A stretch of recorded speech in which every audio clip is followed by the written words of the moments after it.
ભાજપ ગમે તેટલા રોકવાના પ્રયત્નો કરે, અમારા અનેક કાર્યકર્તાઓ પર એફઆઈઆર કરી અને રોકવાની કોશિશ કરી છે. અમારા માનની રાજુભાઈ કરપડા, માનની પ્રવીણભાઈ રામ, રમેશભાઈ મેર સહિતના અનેક આગેવાનો આજે પણ જેલમાં છે.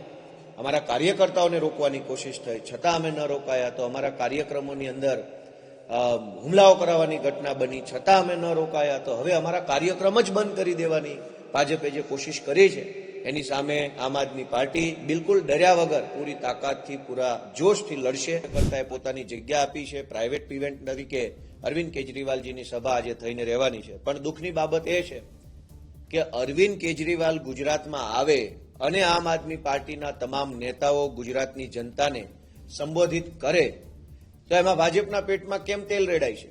ભાજપને શું તકલીફ પડે છે? 30 વર્ષથી સરકાર છે.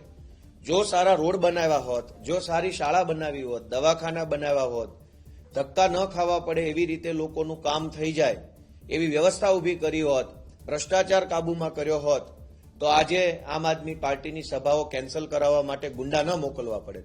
ભાજપે અમારી સભાઓમાં ગુંડા મોકલવા પડે, અમારી સભા કેન્સલ કરાવવા ગુંડાઓ મોકલવા પડે. દર્શાવે છે કે આવનારા દિવસોમાં આમ આદમી પાર્ટી લોકોની વચ્ચે ખૂબ મજબૂતીથી ઉભરી આવવાની છે. એનો અંદાજ ભાજપને આવી ગયો છે. ભાજપ ગમે તેટલા રોકવાના પ્રયત્નો કરે, અમારા અનેક કાર્યકર્તાઓ પર એફઆઈઆર કરી અને રોકવાની કોશિશ કરી છે. અમારા માનની રાજુભાઈ કરપડા, માનની પ્રવીણભાઈ રામ, રમેશભાઈ મેર સહિતના અનેક આગેવાનો આજે પણ જેલમાં છે. અમારા કાર્યકર્તાઓને રોકવાની કોશિશ થઈ, છતાં અમે ન રોકાયા. તો અમારા કાર્યક્રમોની અંદર હુમલાઓ કરાવવાની ઘટના બની, છતાં અમે ન રોકાયા. તો હવે અમારા કાર્યક્રમ જ બંધ કરી દેવાની ભાજપે જે કોશિશ કરી છે, એની સામે આમ આદમી પાર્ટી બિલકુલ ડર્યા વગર પૂરી તાકાતથી, પૂરા જોશથી લડશે. અને આજે અરવિંદ કેજરીવાલનો કાર્યક્રમ પૂરા જોશથી અને વટથી ત્યાં સાણંદ બાવળા રોડ ઉપર કરવામાં આવશે.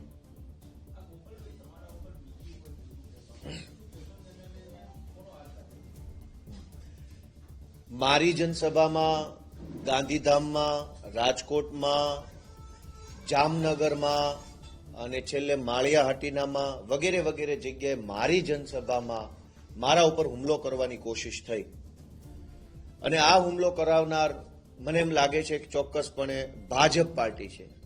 આખી ભાજપ પાર્ટી વિસાવદર વિધાનસભાની ચૂંટણીમાં મને હરાવવા માટે કોશિશ કરી. મુખ્યમંત્રી, મંત્રી, તમામ લોકોએ પોતપોતાની પૂરી કોશિશ કર્યા પછી પણ જ્યારે એનાથી એ સફળતા ન મળી અને પોતે નિષ્ફળ ગયા, ત્યારથી એ લોકો મારા ઉપર ચીડાયેલા છે.